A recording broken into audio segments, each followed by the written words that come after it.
Hey everyone, Pastor Josh. Welcome to our Stronger Marriage podcast, where my wife Sharon and I answer questions from our listening audience. Today, we're reviewing the sermon on the law of God's power, talking about my dad's secret sauce that he has used in every counseling situation he's ever been in, drawing on 40,000 hours of crisis counseling to kind of distill the principles of God into 4 primary secret sauce weapons that we want to give you today, as well as answering several questions related to how to deal with dysfunctional parents who continue to encroach boundaries in our marriage. All that and a lot more coming your way on this episode of the Stronger Marriage Podcast. Okay. Here we go. You might have to talk more today because I just had work at the dentist and my mouth is still a little numb. You just had work at the dentist? This morning. Was it expensive? I mean, did it hurt? I mean, are you okay? I'm okay, but my mouth is still numb. And so I feel like I can't smile normal and I might slur you do look some a little words. like you had a bit of a stroke there. Well, it's like one side and the other. And so anyway, we're good. Okay. It'll be awesome. Real talk. Continue. Let's get going. You ready? How about a review? Did you bring your boots? My boots? Like your waders? Because there's a lot of hairy questions. Oh, man. So the questions this week are coming from the last sermon on our Stronger Marriage series, Yes. The Law of God's Power. Mm-hmm. And so I'm going to do a quick review. Okay. Like, I have a sore throat. You look like you got punched in the mouth. we're quite the pair. Oh, not that bad. It's good. It's good. A little lukewarm water. Boy, that Perfect, helps. I'm sure. And I forgot so I'll look at my phone here. Okay.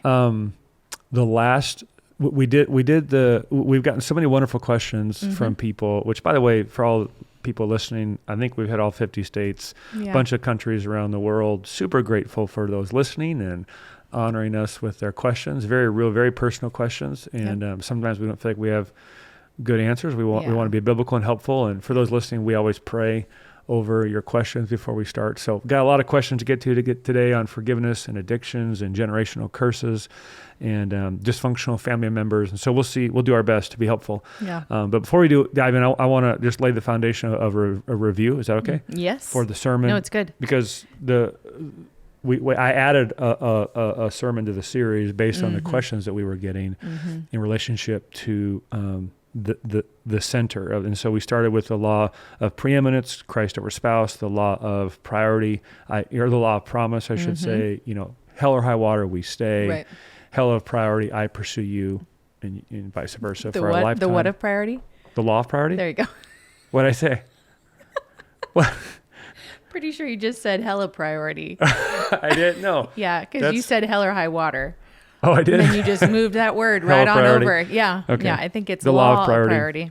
The law of priority. Anyway. It's a hell of priority. Yeah, there you go. And then the law of his power, which is masculinity, the law of her power, which is her femininity, and then the law of pleasure, that marriage was meant to burn hot and be wonderful, and then the law of planning, like make a plan, figure it out. Yeah. And I said the law of planning was the most important because if you didn't have that, it didn't matter how much knowledge you added to your tool belt. If you don't use the tool, you can't build a house. And so the analogy kind of was, okay, we're giving you tools. You're like, hey, look at my tool belt. I got a measuring tape.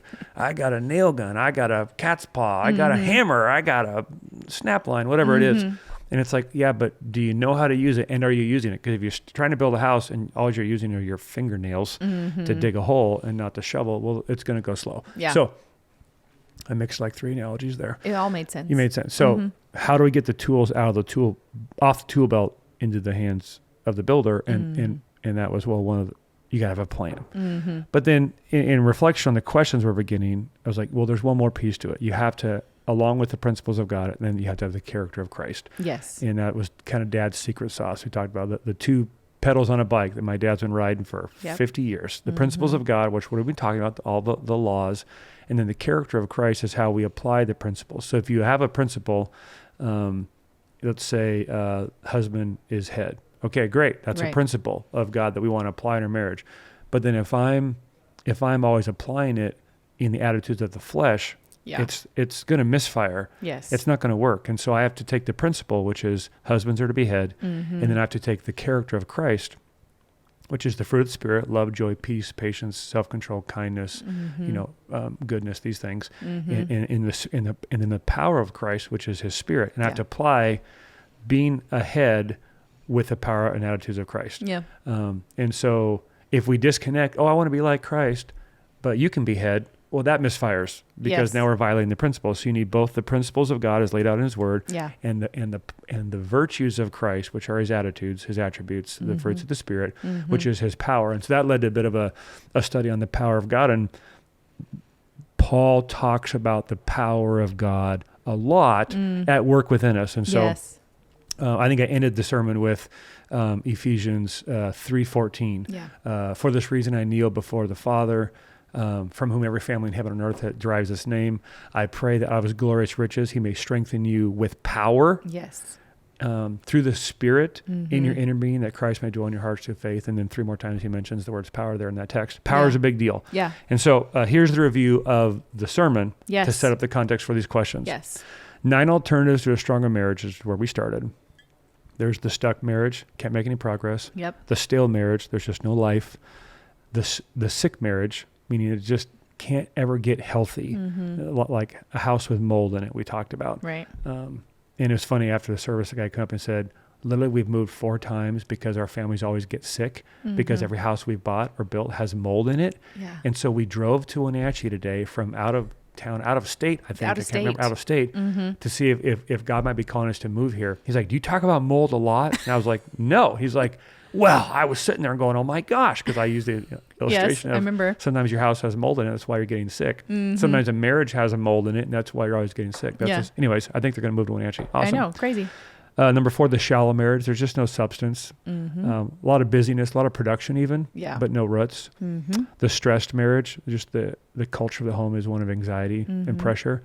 The selfish marriage, 2 takers or 1 taker and 1 giver, never works. The sexless marriage, the struggle bus marriage, the singles marriage, 2 people living in the same home on different pages. Yeah. Those are the 9 alternatives to a stronger marriage we identified before the start of the series. And we're praying that no matter where you started from, you can move towards a stronger marriage. So here was the law of God's power. So we had the law of His power, her power, now the law of God's power, which is the center Most of important. all the laws, pulling them all together. If you try to apply the laws that we talked about without the power of God, dead on arrival. That's right. The law of God's power is stated as follows. God gives us His power to live a redeemed life, overcoming sin, brokenness, addiction, pain, bondage, heartache, and generational curses, which we have a bunch of questions about, we'll get to, so that any marriage can experience redemption, wholeness, and holy happiness. Yeah. And that's one of our deep convictions at Grace City, Stronger Man Nation, here in this podcast, is that any marriage can experience healing, wholeness, and holy happiness. Yeah. If Jesus is in the mix, That's which right. should give everyone hopefully a lot of hope. So ask the question, how do you activate the power of God in your marriage? And this is where we went to, and you probably can't see it on our I have podcast viewers here. Maybe we could have the guys bring it up on the screen. If not, that's fine. If you're listening, which probably a lot of you are, activating God's power. I showed a picture of a triangle, and this is like what my dad's been doing for 40 years. Your dad's secret sauce. My dad's secret sauce triangle. It's okay if I talk through this, guys? Talk to my production crew here. My dad draws it. If you've met with my dad or you haven't had the opportunity to meet my dad, I'm gonna recreate the experience for you. Yes. He's gonna get up on a whiteboard. He's gonna get a pen out. He's gonna don't take notes. And so you'll have your journal or your yellow pad, legal pad he gives you, and he starts drawing it on the whiteboard. He's going to draw a triangle. Yep. He's going to say there are 4 character qualities that are critical to relationship success. If you don't have them, here's the bad fruit it'll grow. And then the first virtue he'll write up is integrity, bottom right corner, integrity. And integrity grows the fruit of trust. If I'm a person of integrity, you can trust me, and we now have the capacity to have a relationship. Yes. If I don't have integrity, meaning what I do isn't what I say and what I say doesn't align with what I do, then you'll have less trust in me, and we will have a more difficult relationship, because trust is the currency of relationships. Yeah. And so the opposite of integrity is deception and close. So integrity is I'm open. Yes. You can see into my life, nothing to hide. Lack of integrity is I'm closed. I only let you see the portions I want you to see. Right. So then you're always wondering, am I seeing everything? And do I know everything? And then that bears the fruit of right here, broken trust. Yep. Which is bad fruit, bitter fruit, yucky Yep. fruit. It doesn't work. Yeah. And then if let's say a wife doesn't trust a husband, what fruit does that grow in her life? If you didn't think you could trust me, Oh. When I go on a road trip, when I go on a hike with Levi to Arizona, like we just did last week, when I'm out at work every day, Yep. what's happening to you at home? Oh, I'm not going to be very open with you probably. I mean, I'm not going to want to share. I'm going to start probably thinking worse things. I'm not going to believe the best. I'm Yeah. going to start being a little bit more, what's the word? Why am I blanking on the word? Like suspicious. I'm going to be Yes. suspicious of certain things. I'm going to start seeing things in a different light because Yep. I haven't been able to trust you. Yep. It's going to be harder to believe when you're actually telling the truth. It's going to be harder to believe that you are. Yeah. So yeah. even if I lack integrity, even when I am telling the truth, you're not sure if you can trust it. Yeah. And then I start to not trust you in other areas, potentially. Like maybe Yes. you've broken trust in one specific area, but then in something completely unrelated, I'm going to be like, well, he could be doing it. He could be not telling me the truth over here too. Yes. And then it just starts eating away at every area of your marriage, not Yep. just the one where he maybe broke your trust, which Yeah. is, and he's like, what? I don't ever do that. Well, I don't know. I don't know if I can trust you. Yep. And You the know. guy could be like, well, that's not fair. Cause Yeah. it's like, well, no, it's like in the woman's mind, it's all connected. Yeah. Because the common factor in each one of those variable Scenarios, situations yeah. is you. Yeah. Mm-hmm. And if you violated trust in one area, it's going to affect all of that. And Yeah. that's not unreasonable for a wife to feel that. Totally. And a husband needs to recognize that. Yeah. So if a husband or wife, for that matter, lacks Yes, integrity, goes both ways. it's going to ripple into every area of their relationship. Mm-hmm. And so my dad uses this tool because it can be a diagnostic. Yeah. I mean, I've been in many counseling situations with my dad because Mm-hmm. I used to sit in with him and learn, and then doing it myself where I don't even get to this. It's the second corner of the triangle. Mm-hmm. People are like, well, that's it. That's the problem. Yeah. I don't trust him. Oh, well, we got issues now. Mm-hmm. Or I don't trust her. Okay, well, we're not going to go any further because until we deal with that, you have no prayer. Yeah. So trust is a cornerstone Yep. of that triangle for a healthy relationship, and, Yep. and the fruit of integrity is trust. Mm-hmm. The second, you can't probably see this. The second corner is the lower left corner of the triangle, and that's the virtue of honor. Yes. And when a husband, let's say, expresses honor to a wife, she feels valued and loved. When a husband dishonors a wife, either in his actions, privately or publicly, she doesn't feel honored and loved. She feels unloved and unvalued, which bears the fruit of a cold relationship. Yeah. So there's no relationship that can be relationally warm where there is there is a lack of honor. So for a woman, Yes. when let me ask you this: when you act in a dishonoring or disrespectful way to me, privately or publicly, how would that affect how I relate to you? If I'm just disrespectful to you, if I'm putting you down, if I'm, How does what are ways that women can be disrespectful to a husband? well, first thing that comes to mind would be verbally, obviously. The words that she says, not just to him, but to those around her, her friends, Yeah. her mom, other people, and in front of their children, even in front of their kids. But words comes to mind the quickest as far as like what she says about him, Yeah. what she speaks over him, what she reminds him of or brings up or continues to kind of beat him with. Yeah. Yeah, that would be Yep. what comes to mind. What are ways a husband can dishonor or disrespect a wife? Oh, lots of ways. Verbally, obviously, for sure. But then disrespecting, you have a thought though. No, I was wondering if You were if thinking you've about ever it. felt dishonored by me, and if so, what was that? Because the opposite is valued and loved. The Mm-hmm. good fruit is valued and loved.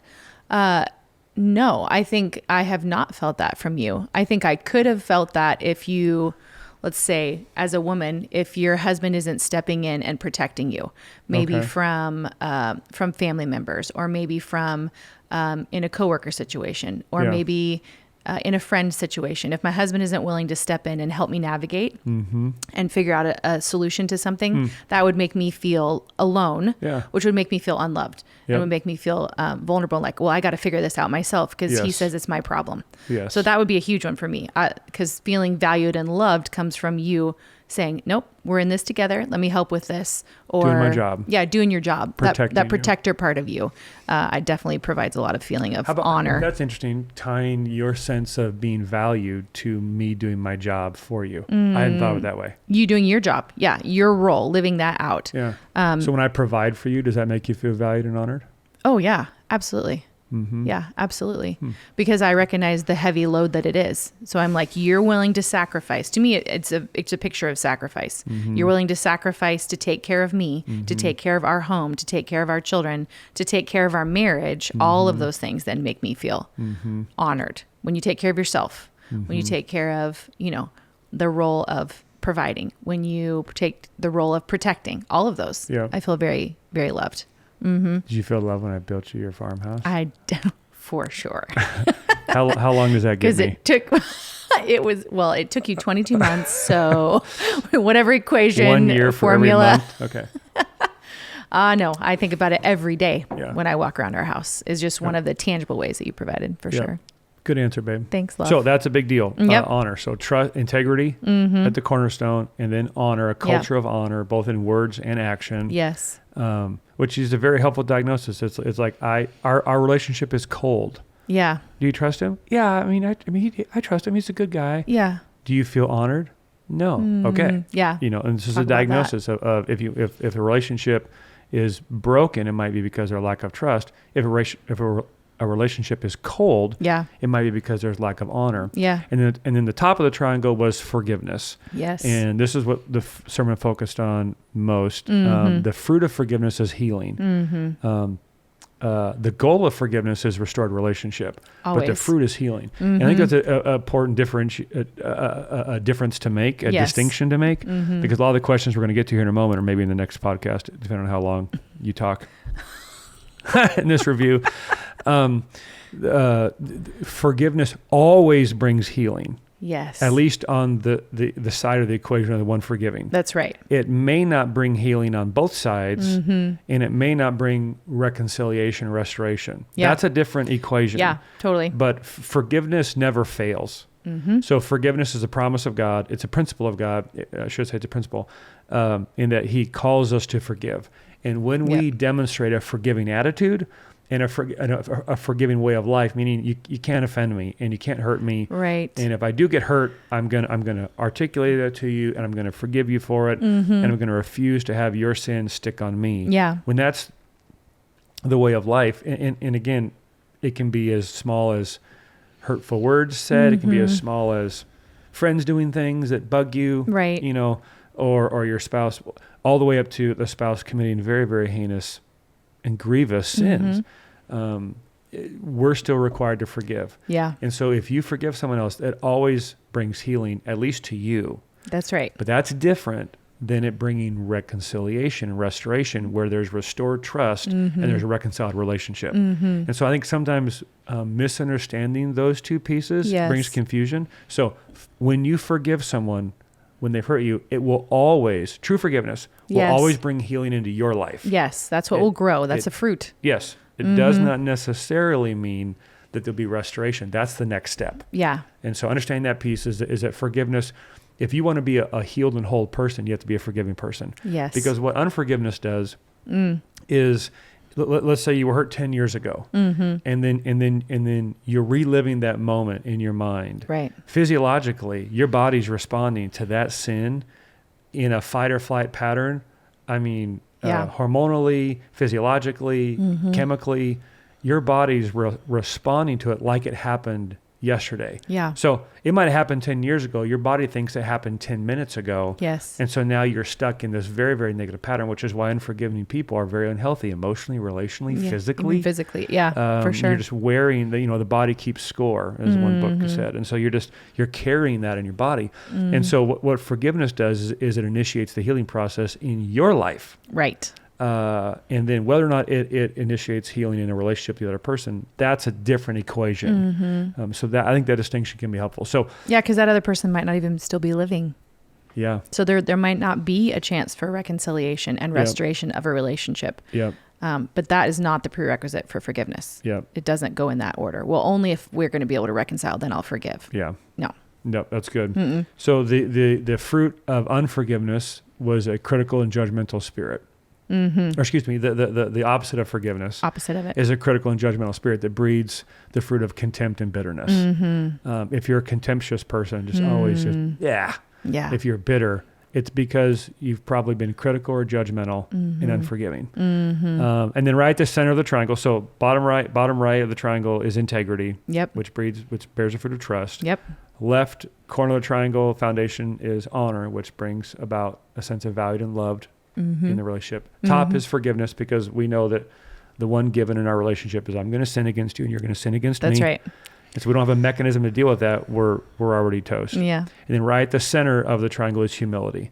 And that bears the fruit of grace. The grace of God will be in your life and in your marriage if you are humble, because God opposes the proud, but he gives grace to the humble. Yes. And your marriage is going to need some grace. Yes. And so you want to be walking in humility. The opposite of humility is pride. And the two extremes in the sermon we talked about is arrogance. Everyone can see that. Stubbornness, independent, arrogance.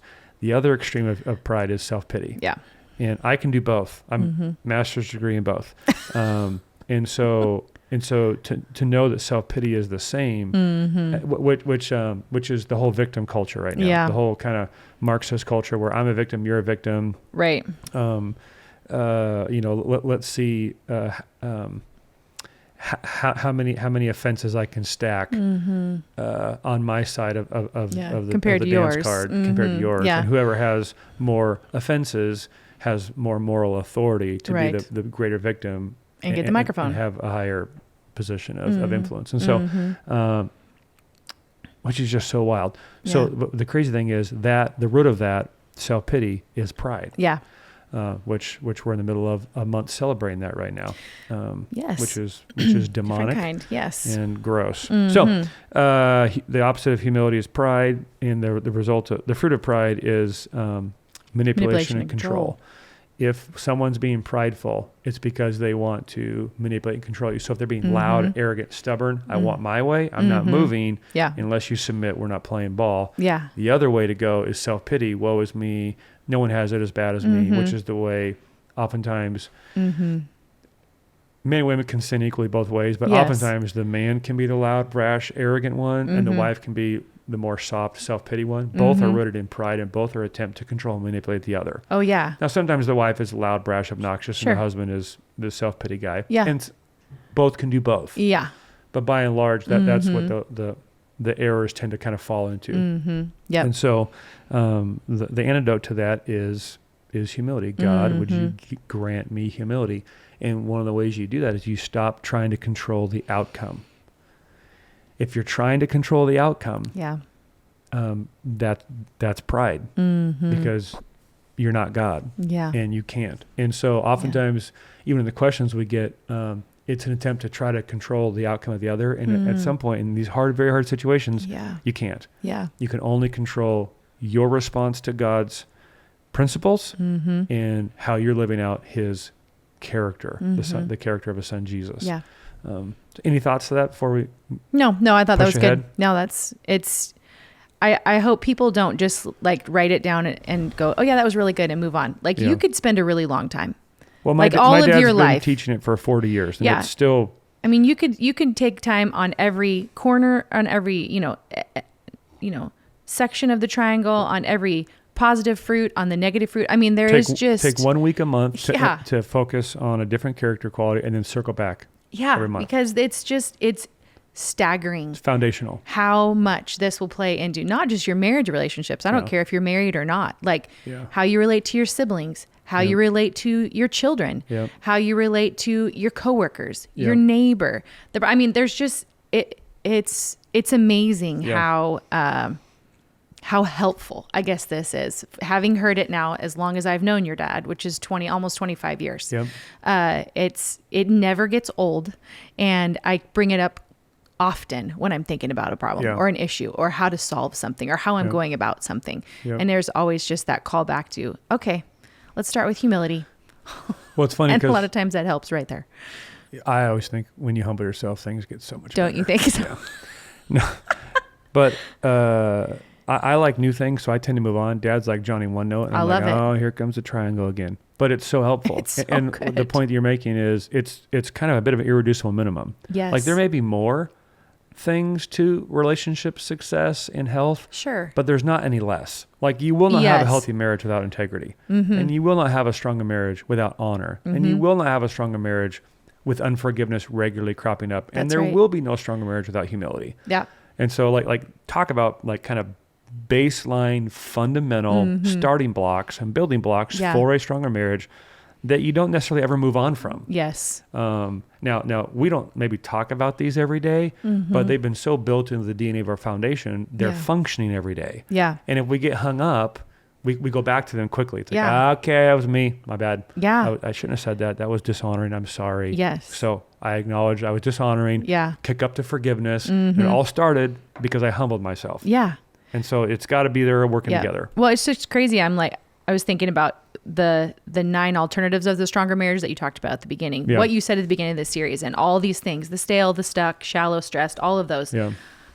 We could probably just sit here and talk through each of those and talk about how this would help it. Yeah. So if somebody's like, yeah, we still don't know where to start right here. Yes. Like, yeah, that's good. So don't go read another marriage book.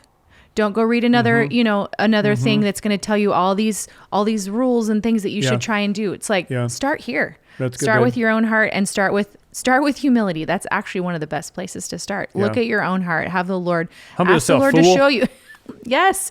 Join David and be like, creating me a clean heart, right? Yes. Show me what's going on in here Yep. in my own heart Yep. and start there. And I just think there will be countless marriages that are in all these 9 different ones right here. Yeah. They start here. There's going to be That's so things good. are going to open up. Amen. Like it's don't make it more complicated. Yes. It doesn't need to be more complicated. Yes. I'm sure stories are complicated and the world is complicated. Yes. And all of the different nuances of your story are complicated. Yep. Here's the cool part. There's nothing new Yep. under the sun. Yep. The Lord knows. He's seen it and he's given us something that's simple. It doesn't have to be hard. Let's go. And Ooh, so it's that's like, good, babe. don't get overwhelmed. If people are finishing preaching this, now. if people are finishing this Are we recording series, this? This is good. if people are finishing this series feeling overwhelmed, and I think a lot of people are because they're in one of these 9 alternatives to a stronger marriage. Yes. And I'm just like, ooh, there's a lot of hope. Amen. Like there just is. Yep. Like for all the hard stuff that people are dealing with. Yep. Now I'm crying. Stop this. This is all you. You're the one crying. I I'm tried to just lighten the mood. this works is what I'm Yes. saying. Amen. Like don't skip it. Yep. It is based on what the Lord has said in his word. Amen. So go read the Bible, yes, and then take this simple thing, put the little fruit, put an apple on your mirror to remind yourself of the fruit you're working towards. Put a triangle somewhere so you see Don't- it. I mean, just Don't be a crab apple. yeah, just move. Yeah. Be there for a little bit. If you're stuck today and our Yeah. answers don't help you, Right. and you've listened to this podcast and been like, well, they didn't answer my scenario Yeah. and they didn't get to my question, Yeah. or they're not talking specifically to me. Here's the cool thing. Yeah. The Holy Spirit can talk to you. Amen. And the Lord wants to work in your heart. Yes. So start here. That's really good, babe. Keep going. Dude, I feel like the drugs of the dentist really helped today. I didn't have any drugs. Oh, you didn't? No, Oh. none, zero. Okay. I stay awake for the Well, whole what- thing. What happened with your mouth? Well, that's numbing on the inside. They give you shots, and Oh, it numbs that's it, and not a then drug? and it starts going like this. Oh, dear Lord. It doesn't affect your I brain. hope that works. Apparently not, Yeah, I man. probably won't be able to kiss you for a while. Maybe We'll figure it out. I'm just kidding. We'll figure it out. Okay, keep going. You're sharp. Thanks. No, I agree 1,000%. That Yeah. was really good. Yeah. And that was actually behind why I did the sermon was the thought all of these questions would be addressed if people would start walking in the power of Christ and living out Yes. the attitudes and the virtues of Christ. Yes. Because if both husband and wife are doing that, man, it's going to put you in a place where you can actually deal with a problem. And so what you're saying, which is so good, which is I agree with what my dad's been teaching for so many Yes. years, is you can take the principles of God and the character of Christ, and that's in the power of the Holy Spirit, and that's all you need. You have what you need to Yeah. navigate your situation. Yeah. And so that's really good, babe. Well, and countless times in the Word, it says that the Lord will come with power. The Holy Yes. Spirit is there with power. Yes. Like you talk all about His power, and I'm sure some people are like, "How do I do this again? Like, how do I tap into the power thing? Like, Yeah. The Bible's really clear. You ask." Yeah. And you start with humility. Yep. Lord, I am terrible at this. Yep. I don't know where to start. Yep. I don't know how to get your power. I don't even know if I know what that even means. Yep. But when someone comes to the Lord with humility And when a couple comes together, or maybe the husband and the wife separately, praying and asking the Holy Spirit, right, to bring power and to show them the areas of the marriage and to show them what's next, he just does. He just does. We've seen it so many times in our own city group, our community group, for our churches here. We've seen it so many times in our own living room. Yes. And so it's just like, man, if you are feeling defeated or don't even know where to start, you just ask. Yes. You ask, and the Holy Spirit shows up. And it sounds simple, but obedience is what brings God's power, God's blessing, God's anointing. Oftentimes people are living in obedience, asking how to get God's blessing. It's like, well, living in disobedience. Excuse me. Yes, living in disobedience. And wondering why. Yeah. Living in disobedience, asking for God's blessing. It's like, well, we missed a part of the equation. Yeah. Well, like God's blessing follows obedience. Yes. And so where in your life, and for the people who are, what am I doing wrong? Show me. Yes. There are such quick answers and quick blessing available for those who know what they should do, but are being stubborn. Yeah. Well, now you're fighting against God. And so that's on you. Yeah. He's waiting to pour out blessing. He's waiting to pour out power. It's, are you living according to his principles? My gosh, I sound like my dad. Yes. Are you living according to his principles? And are you living out his character? Yes. Hello. Yes. Let's get my dad on Which is a choice every day and moment after moment in the day. Yes. You don't nail this. You don't move on from this. Yep. You have to practice it every minute. Yeah, and it's not an automatic. It's like, oh, I nailed that one, and it's locked in forever. That's why you sit under the preaching of the word. That's right. why you're coming to church every week. That's why you're living in community through city groups. Some churches do small groups, whatever. Our city groups are our small groups at Grace City. Right. But because oftentimes my butt's getting kicked not by the commands I know I'm breaking, or excuse me, I didn't know I was to keep. That's right. But by the things I've known and just forgot. Like, oh yeah, right, shoot, exactly. And just being reminded of. That's why in 1 John he said, "I'm writing to the things that you already know, but that you might be reminded of them." Yeah, we all need right. that. Like, oh, I forgot the grace of God. Oh, I forgot how much I've been forgiven. I mean, sit down and write out a list of things that God's forgiven you of. Yes. Be specific. Totally. In the last week. Yep. And then if you got time and there's enough paper in the world, go to the next month. Yeah. And then once you've bought out Target with all their legal pads, don't go to Target. Nah. Somewhere else. And you go to a non-woke local company. There you go. And then how about the last year? How about, you do that exercise and you're like, oh, you know what? My perspective shifted, and I'm suddenly finding it easier to forgive other people. What do you know? Yes. You're revisiting the gospel. That's what communion is. And so we could take a couple questions. I think we should take a couple questions. And then I could review the last half of the sermon on the next podcast. Let's do that. I like Does that sound good? I think I'm you should do a getting couple thumbs questions. up from the production team. Then go with the production team. Snurdly. Do it. I like that. I think that works. I grew up in the Rush Limbaugh era, so, talking to the guy off camera. Okay, I got to pull him up here. Okay, I'm ready. Oh, I get to go first. Okay, I don't have them, so you ask. Okay, ready. How do you not ready, Okay, you got to be ready. No, let it rip. How do you honor a parent who has hurt you while maintaining boundaries? Ooh, this was actually from multiple people. How do you honor a parent who has hurt you while maintaining boundaries? I'm assuming this is an adult kid, a grown person. A grown, okay. Like married. Married. Mm-hmm. Okay. Mm-hmm. Well, let me give a scenario of a story I heard recently. Okay. And then we'll put in the context of that. Mm-hmm. Because a parent can hurt a child in lots of different ways. Yeah.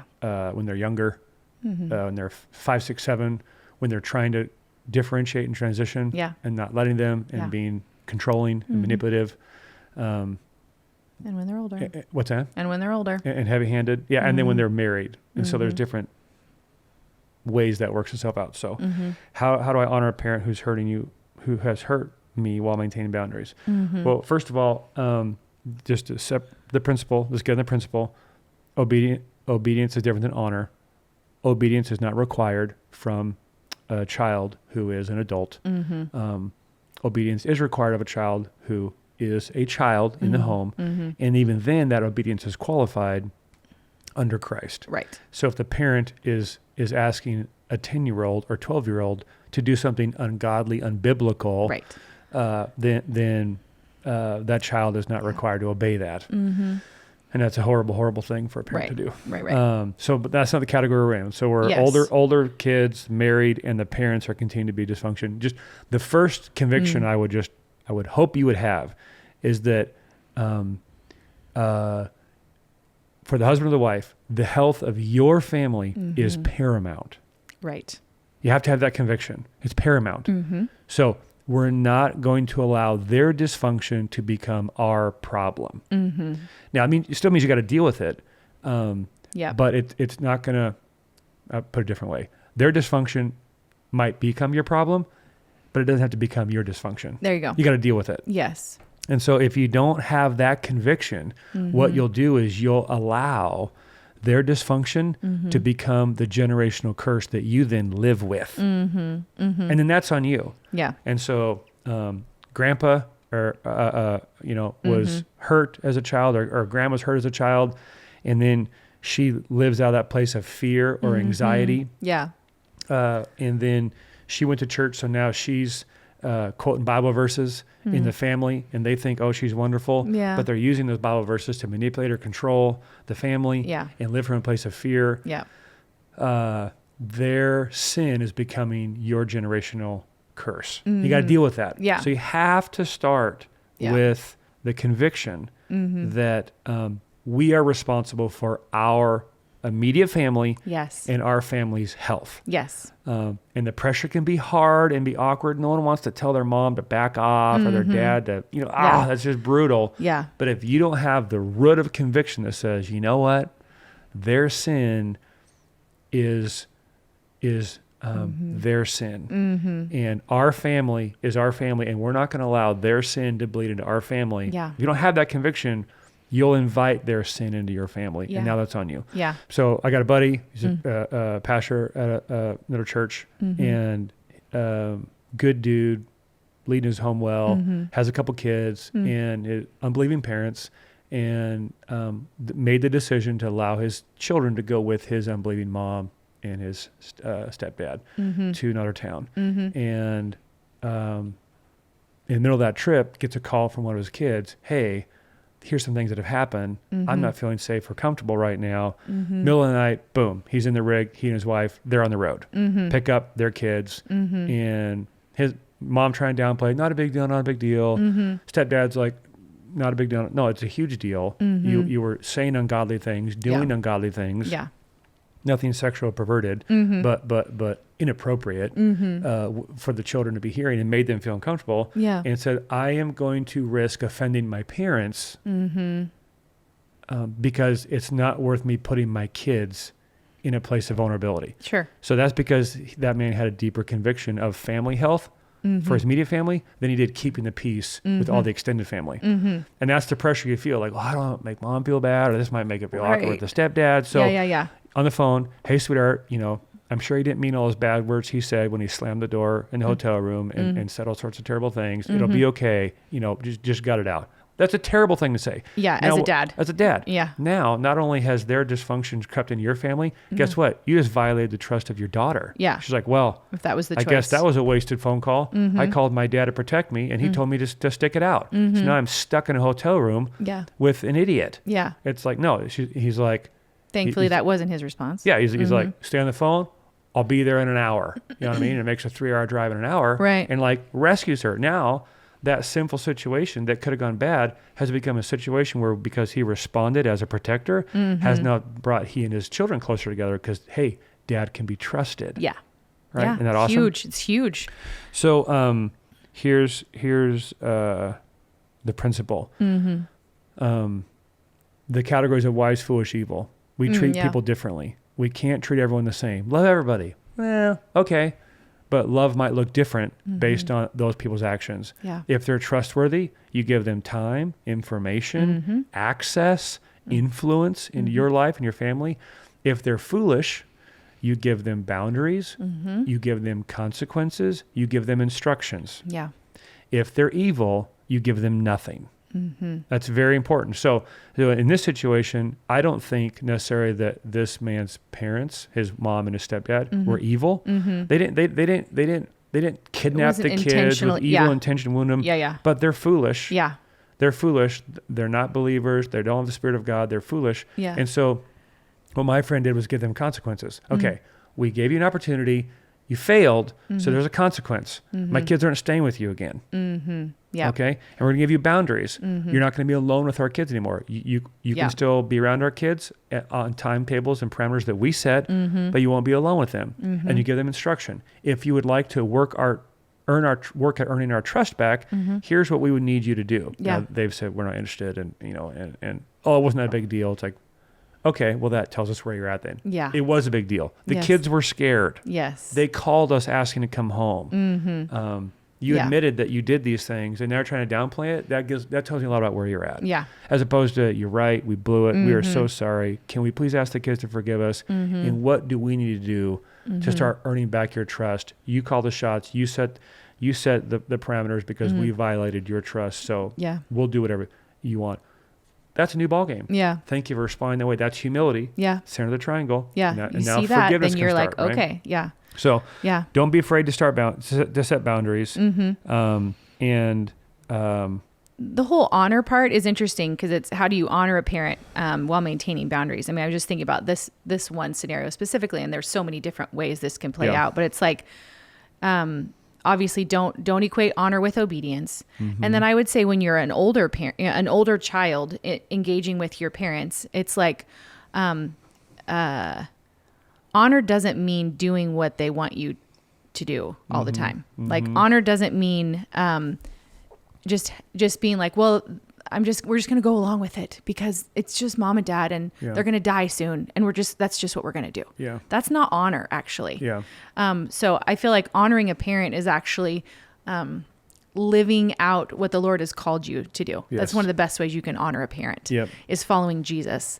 And so sadly, sometimes that's going to look to a parent like you're being disrespectful, but there is a way to say these things. There's a way to put boundaries up, and there's a way to say, we love you. We've actually forgiven you. Yeah. I mean, you can say those words to a parent that's been hurtful if you're there, if that's where you're at in your heart. And then you can say, but here's the deal. You get to honor your parents by showing them what you're prioritizing, that you're prioritizing your marriage, that you're prioritizing your children, that you're going to be a good caregiver as a dad, that you're going to be a provider and a protector and a leader and a lover. And who knows what that's going to spark in a stepdad or a dad or a man who's long thought that was lost. Like there's just... I think the definition of honor here is very important for people to remember. Honor doesn't mean placating and being like, it's fine, just do what mom and dad say. Don't rock the boat. It's easier that way. That's actually not honoring. It's similar to not loving someone. Right? And so it's like part of honoring a parent here and loving them is being like, you know what? We're not going to join you in that. We're so sorry. Anyway, you could keep going on and on about really that. Good. But, I'm just looking at the question again. I agree 1,000% with what you just said. And another way to say it would be, don't dishonor them by disobeying Jesus. Totally. So you can't honor them by disobeying Jesus, who has said your family is priority, and your job as a husband is to protect your family. Back to the whole thing, if it's the husband's family who's encroaching on the boundaries, and the wife feels that, she's going to feel dishonored, and bro, that's not good for your marriage. No. And so it's not loving your parents to let them torpedo your marriage. Yes. My gosh. Yes. How you help your parents is model for them a healthy marriage. And maybe they'll pick up on the wisdom of your life and start applying it to their own life. And maybe they won't. That's on them. Yes. Your job is to protect your home. And so I shared the story, and I was talking with a consultant. And I was like, how much do you know how to charge? He said, I charge as much as it takes for people to listen. I thought it was awesome. Totally. That explained my counseling problems in a sentence. I haven't been charging enough. There you go. So in that funny principle to this question, how strong of boundaries do I need to erect? You put in place as strong as boundaries as needed for them to stop affecting your family and marriage negatively. Yeah. So the more aggressive they get, the higher the walls go up. Yeah.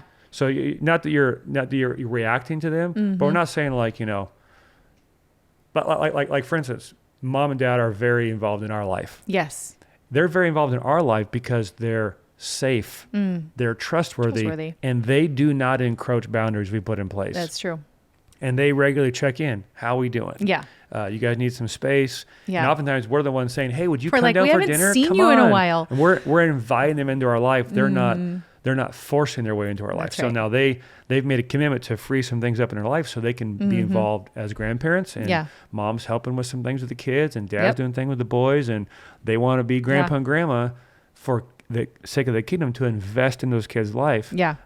But they're always checking in with us. Hey, what do you think? What do you think?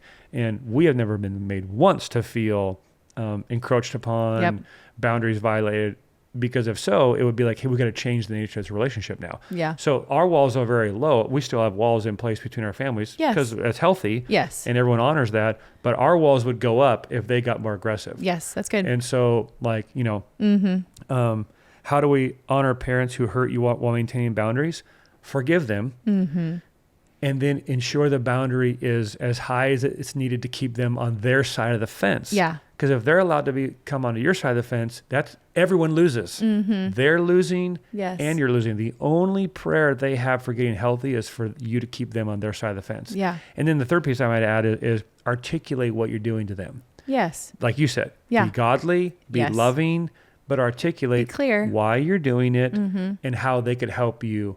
So I've said, hey, don't go into your guns blazing and say, hey, we're trying to build a healthy family here. We're trying to build some boundaries for our family and our children. Would you be willing to help us in where we're going as a family? And the parents are like, yeah. What can we do?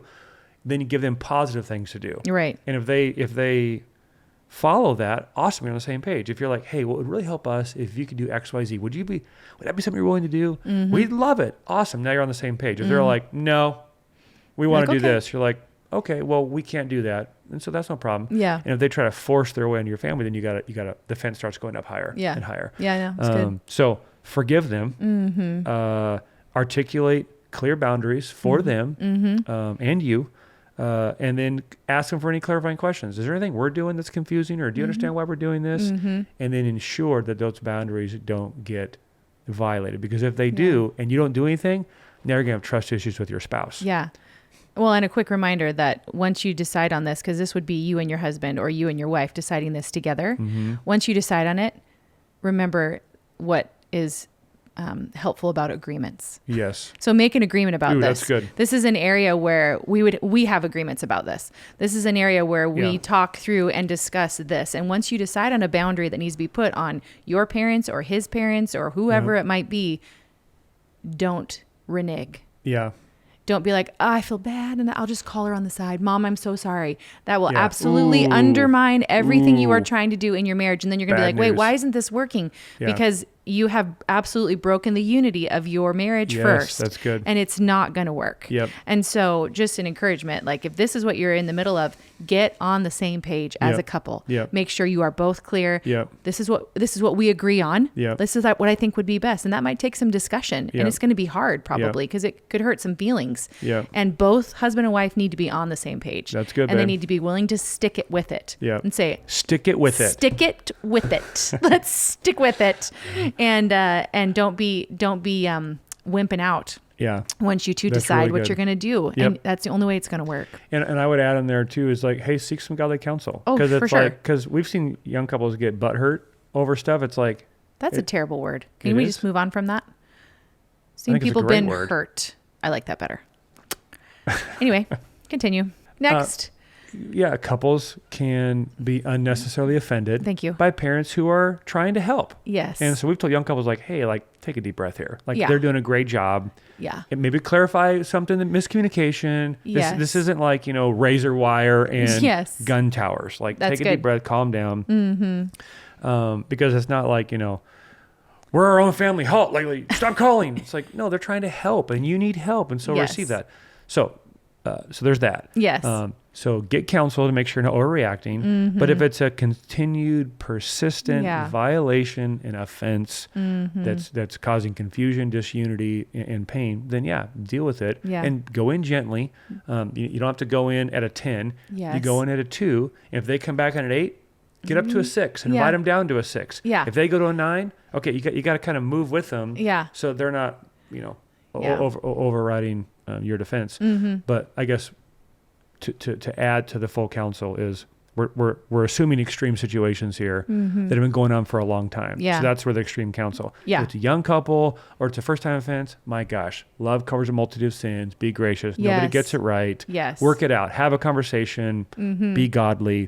Walk in the character of Christ. Work it out, and it's a chance for all of you to grow. Yeah. If you have a persistent violator, whether they're foolish or immature, start a conversation, start a dialogue with your spouse, get on the same page, approach your parents, start the process, go from there. That's good. One more question. Okay. Sounds good. Okay. Do you want me to do, which one am I doing? Oh, I think it says it's 3, one and then 2. Okay. You mean 2. Okay. My father-in-law broke the marriage covenant with his wife. This was very hurtful to my wife.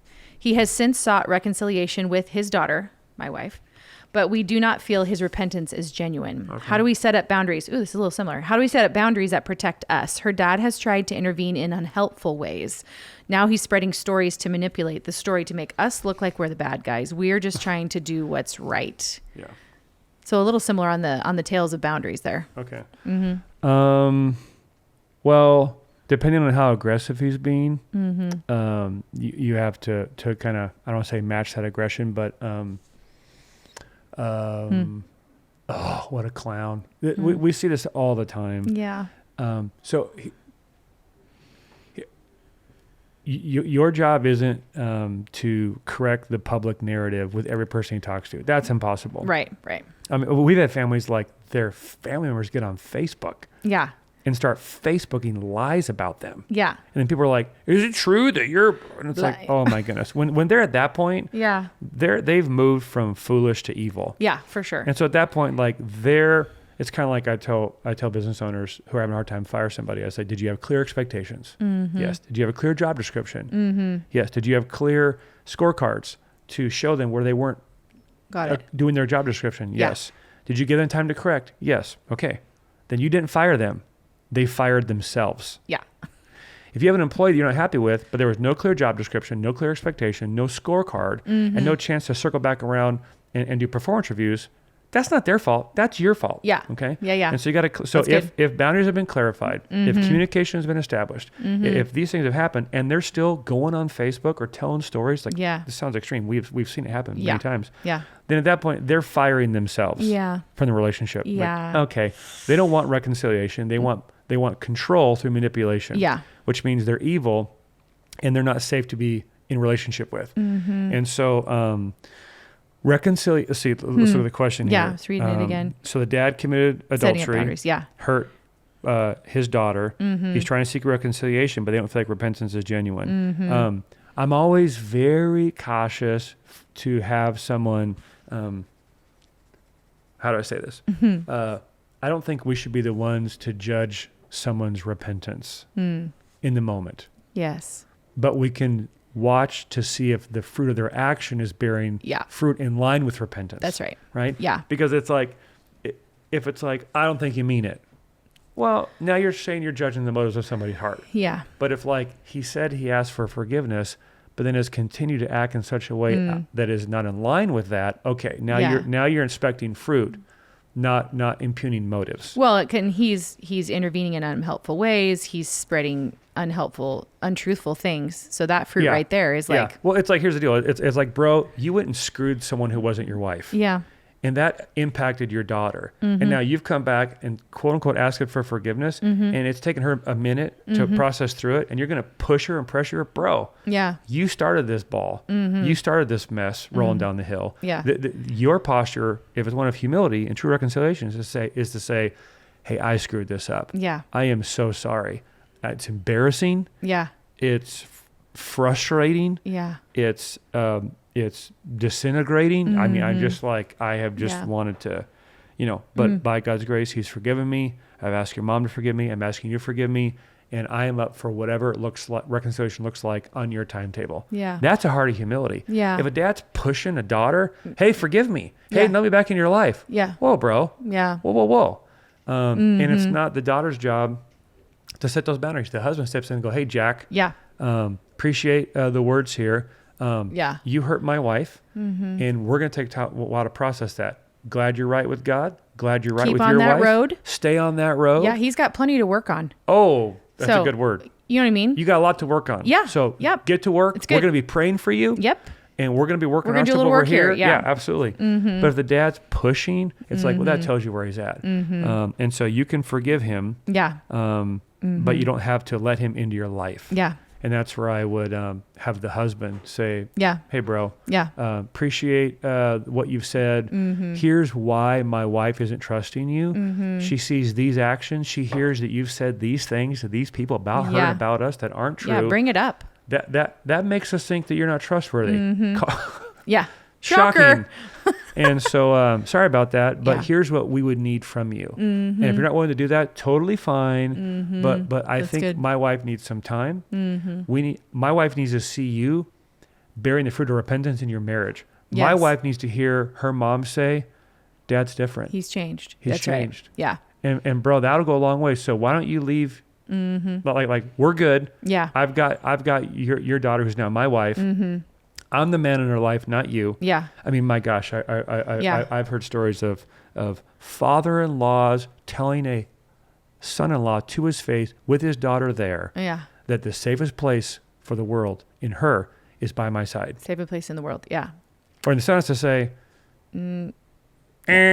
Wrong answer. Yeah, Yeah. I'm married. The safest place for your daughter is beside her husband, Yeah. which is me. Yeah. Totally. Right? And so when you have dads that quite frankly have that sick of perspective and that unbiblical perspective, it might require the husband being a little stronger with them. Yeah. Not ungodly, That's right. But we're working off the principles of God and the character of Yeah. Christ. Start with the triangle. Yeah, and one of the characters of Yeah. Christ isn't wimp True.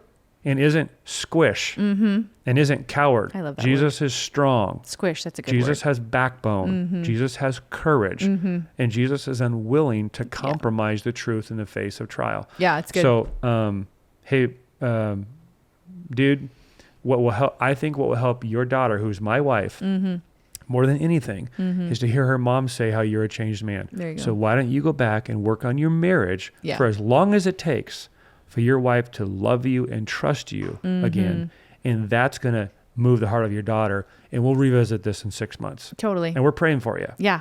And if the dad honors that, hey, he's There's some establishing hope there. trust. That's right. That right there. If he violates that, then he's proving he's untrustworthy. And I think the boundaries should stay as strong as it takes to keep him out of your business, even as you've forgiven him. Yeah, that's good. So. That was good. Okay. Great job. Better wrap her We got a up. bunch more questions. We'll get to them maybe next time. Yeah, I love it. I think love we it. should. I love you too. You're amazing. Great job. I'm glad I married you. My mouth feels better. It It's looks, feeling better. it Does looks look better. Okay. It looks better. Thanks. Not Okay. that it didn't look good before. You just smiled like you got kicked in the mouth. Or like punched. So thankful. I Good love job, you. love. Love you too. Bye.